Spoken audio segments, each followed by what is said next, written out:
जय माँ दुर्गे। माता दुर्गा महिषासुर का किस प्रकार वध किए जरूर सुने। इस कथा को अंत तक श्रवण करें। इससे माँ दुर्गा आपको और आपका परिवार की रक्षा करेगी।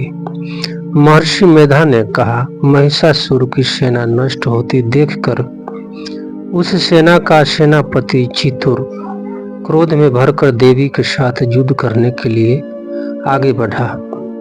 वह देवी पर इस प्रकार बाणों से वर्षा करने लगा मानो सुमेर पर्वत पानी की धारा बहा रहा हो। इस प्रकार देवी ने अपने बाणों से उसके बाणों को काट डाला तथा उनके घोड़े और हाथी को मार दिया।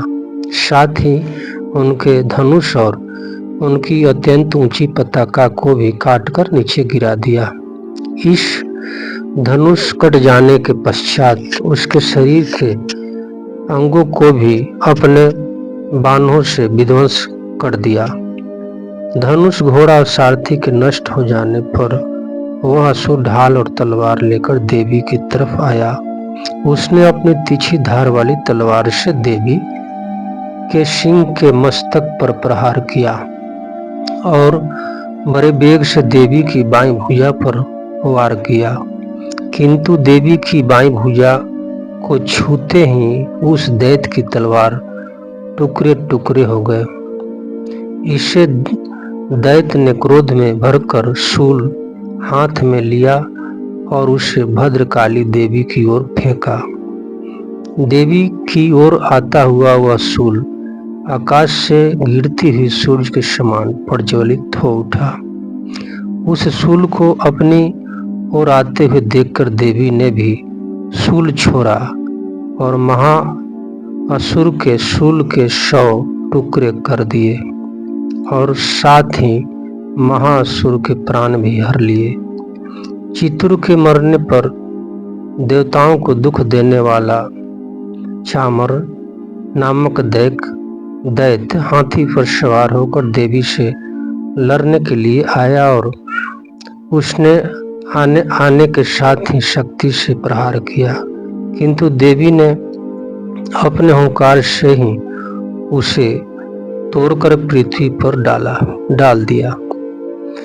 शक्ति का टूटा हुआ देखकर दैत्य ने क्रोध से लाल होकर शूल को चलाया, किंतु देवी ने उसको भी काट दिया। इतने में देवी का सिंह उछलकर हाथी के मस्तक पर सवार हो गया और दैत्य के साथ बहुत ही तीव्र युद्ध करने लगा।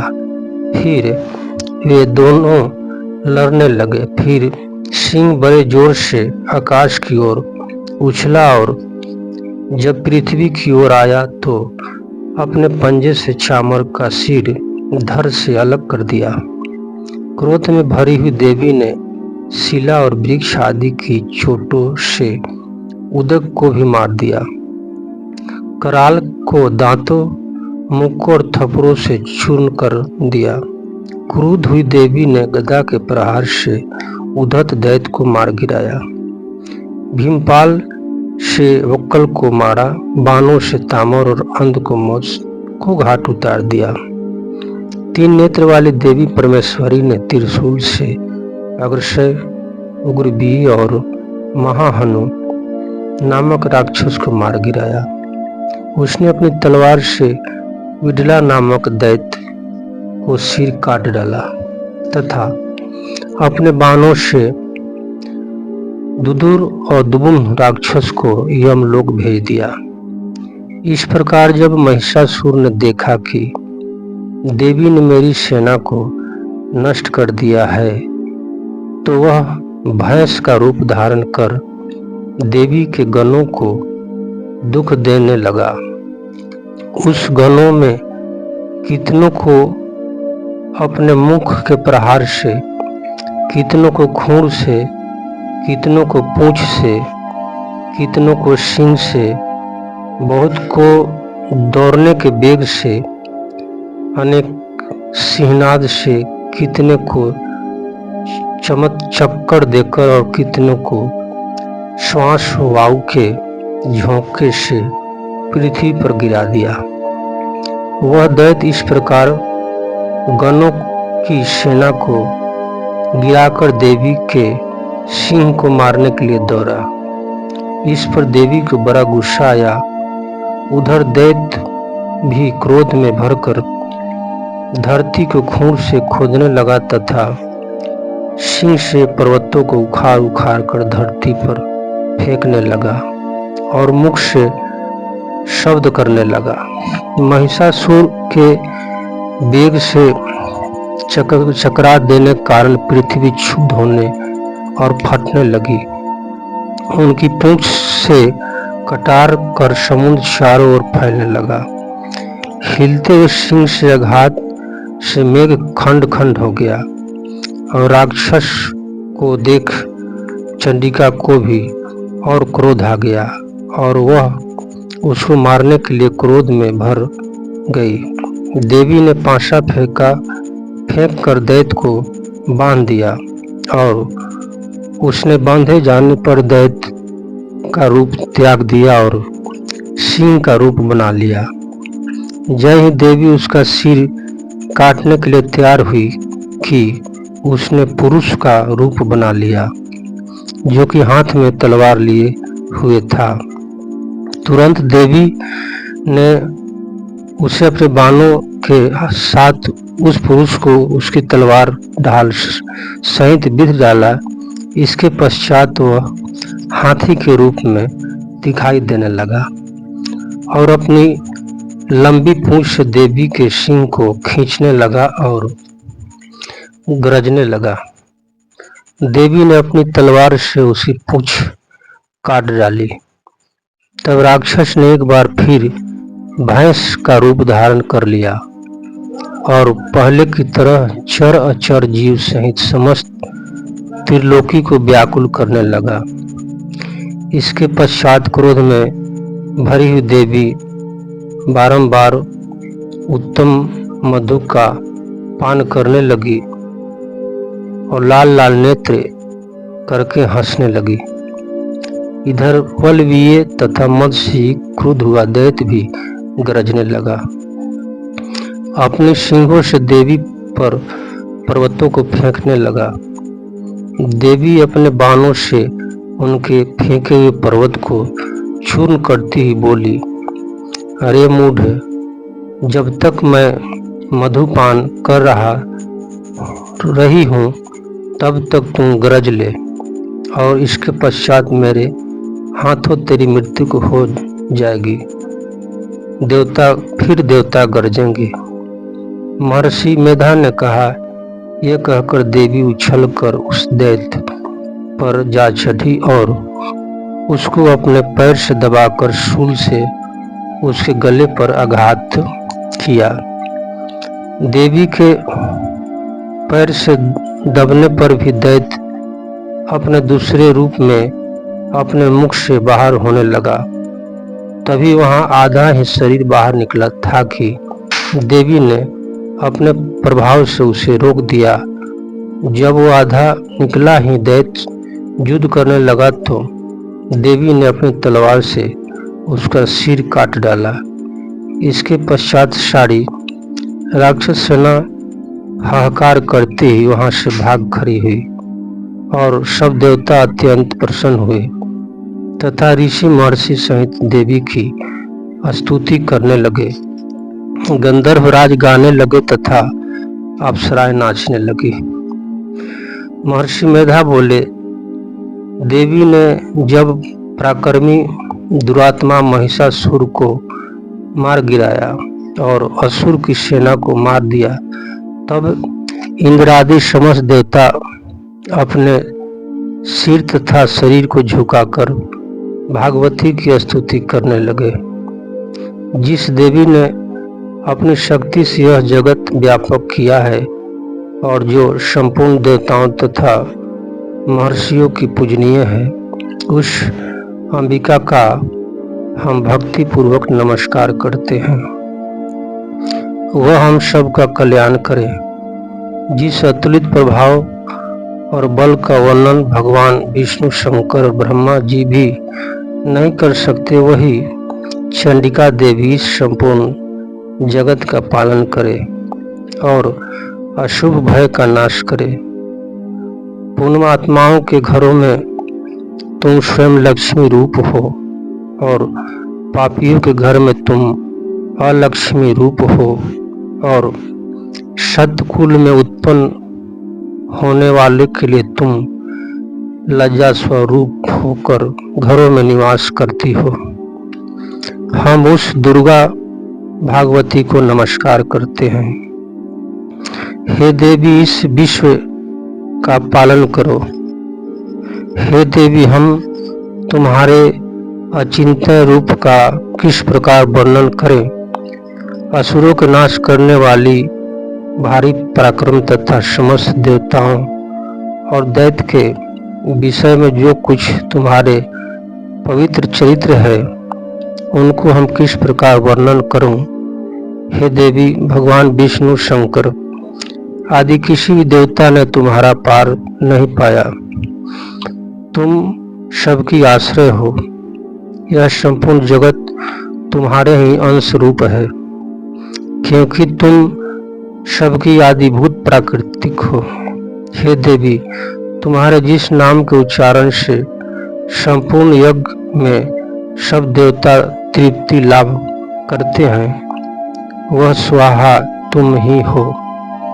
इसके अतिरिक्त तुम पितरों के तृप्त कर कारण हो, इसलिए सब तुम ही को स्वाधा कहते हैं। हे देवी, वह विद्या जो मोक्ष की देने वाली है, जो अचिंतन महाज्ञान स्वरूप हो, तत्व के सारे सार को वश में करने वाले, संपूर्ण दोषों को दूर करने वाले, मोक्ष की इच्छा वाले मुनिजन जिनका अभ्यास करते हैं, वह तुम ही हो। तुम वाणी रूपा हो और दोष रहित हृदय तथा यजुर्वेद की उस उद्गता और सुंदर पदों के पाठ वाले सामवेद की आश्रय रूपा हो। तुम भागवती हो। इस विश्व की उत्पत्ति एवं पालन के लिए तुम वर्ता के रूप में प्रकट हुई हो और तुम संपूर्ण संसार की पीड़ा हरने वाली हो। हे देवी, जिसे सारे शास्त्रों को जाना जाता है, वह मेधा शक्ति तुम ही हो और दुर्गम भवसागर से पार करने वाली नौका भी तुम ही हो। लक्ष्मी रूप से विष्णु भगवान के हृदय में निवास करने वाली और भगवान महादेव द्वारा सम्मानित गौरी देवी तुम ही हो। मंद मुस्कान वाले निर्मल पूर्ण चंद्र भीम के समान और उत्तम स्वर्ण को मनोहर कांति से कमनीय तुम्हारे मुख को देखकर भी महिषासुर क्रोध में भर गया। यह बड़े आश्चर्य की बात है। और हे देवी, तुम्हारी यही मुख जब क्रोध से भर गया तो उदय काल के चंद्रमा की भांति लाल हो गया और तनी हुई भौहें के कारण विकराल रूप हो गया। उसे देखकर भी महिषासुर के शीघ्र प्राण नहीं गए। यह बड़े आश्चर्य की बात है। आपके कुपित मुख के दर्शन करके भला कौन जीवित रह सकता है। हे देवी, तुम हमारे कल्याण के लिए प्रसन्न हो। आपके प्रसन्न होने से इस जगत का अभय दान होता है और जब आप क्रुद्ध हो जाती हो तो कितने ही कुल का सर्वनाश हो जाता है। यह हमने अभी अभी जाना है कि जब तुमने महिषासुर की बहुत बड़ी सेना को देखते देखते मार दिया। हे देवी, सदा अभय दय प्रताप देने वाली, तुम जिस पर प्रसन्न होती हो वही देश में सम्मानित होते हैं। उनके धन एवं यश की वृद्धि होती है। उनका धर्म कभी शिथिल नहीं होता और उनके यहाँ अधिक पुत्र पुत्रियां और नौकर होते हैं। हे देवी, तुम्हारी कृपा से ही धर्मात्मा पुरुष प्रतिदिन श्रद्धा पूर्वक यज्ञ करता है और धर्म अनुकूल आचरण करता है और उनके प्रभाव से स्वर्लोक में जाता है, क्योंकि तुम तीनों लोकों में मनवांछित फल देने वाली हो। हे माँ दुर्गे, तुम स्मरण करने पर संपूर्ण जीवों के भय नष्ट कर देती हो और स्थित चित्त वाले के द्वारा चिंतन करने पर उन्हें और अत्यंत मंगल देती हो। हे दरिद्रता दुख नाशनी देवी, तुम्हारे सिवा दूसरा कौन है? तुम्हारा चित्त सदा दूसरे के उपकार में लगा रहता है। हे देवी, तुम शत्रुओं को इसलिए मारती हो कि उनके मारने से दूसरे को सुख मिलता है। वह चाहे नरक में जाने के लिए चिरकाल तक पाप करते रहे, किंतु तुम्हारे साथ युद्ध करके सीधे स्वर्ग की ओर जाए, इसलिए तुम उसका वध करती हो।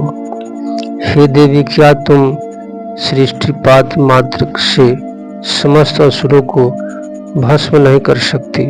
अवश्य कर सकती है, किंतु तुम्हारे शत्रुओं को शस्त्र के द्वारा मारना इसलिए है कि शस्त्रों के द्वारा मारकर वे स्वर्ग को जाएं।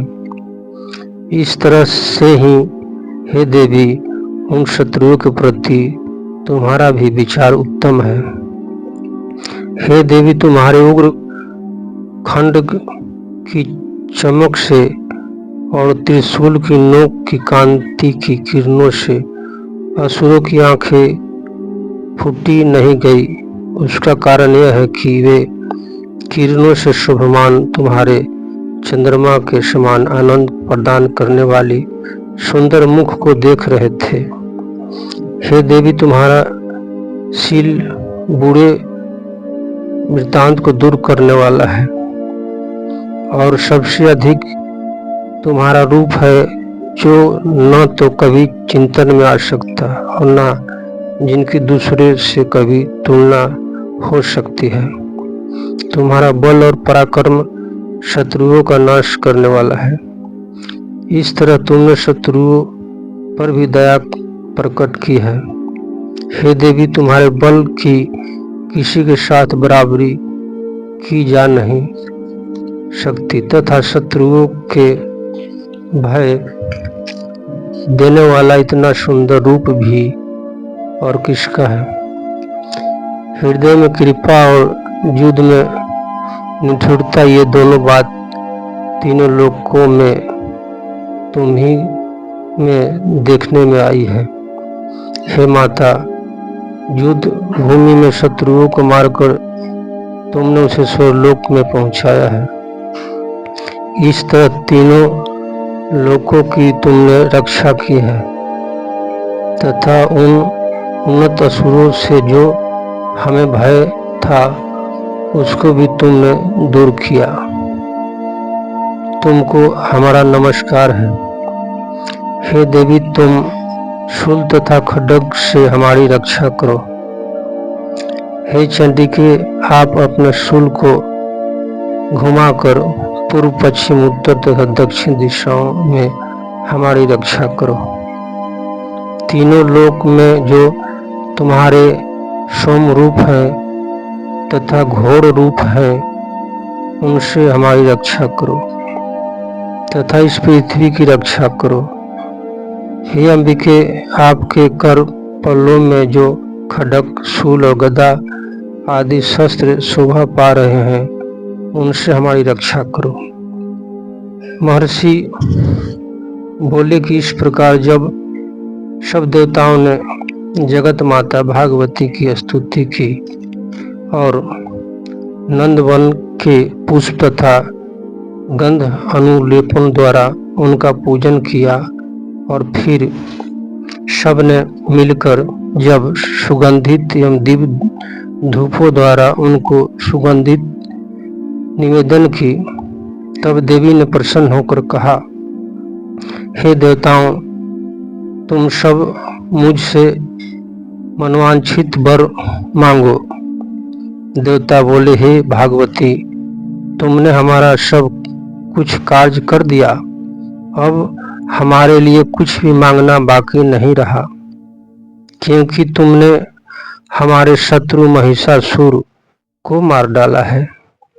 हे महेश्वरी, तुम इस पर भी यदि हमें कोई वर देना चाहती हो तो बस इतना वर दो कि जब जब हम आपका स्मरण करें तब तब आप हमारी विपत्ति को हरण करने के लिए हमें दर्शन दिया करें। हे अंबिके, जो कोई भी तुम्हारी स्तुति करे तुम उनको वित्त, समृद्धि और वैभव देने के साथ ही उनके धन और स्त्री आदि संपत्ति बढ़ावें और सदा हम पर प्रसन्न रहें। महर्षि बोले, हे राजन, देवताओं ने जब जगत के लिए तथा अपने लिए इस प्रकार का प्रश्न किया तो बस तथा अस्तु कहकर देवी अंतर्ध्यान हो गई। हे भूप, जिस प्रकार तीनों लोकों का हित चाहने वाली वह भागवती देवताओं के शरीर से उत्पन्न हुई थी, वह सारा वृत्तांत मैंने तुझसे कह दिया है। तपस्वी महेश कुमार इस कथा को सुनने वाले माता पिता भाई बहन को श्रद्धा और स्नेह के साथ प्रणाम करता है। जय माँ दुर्गे, जय माँ दुर्गे, जय माँ दुर्गे।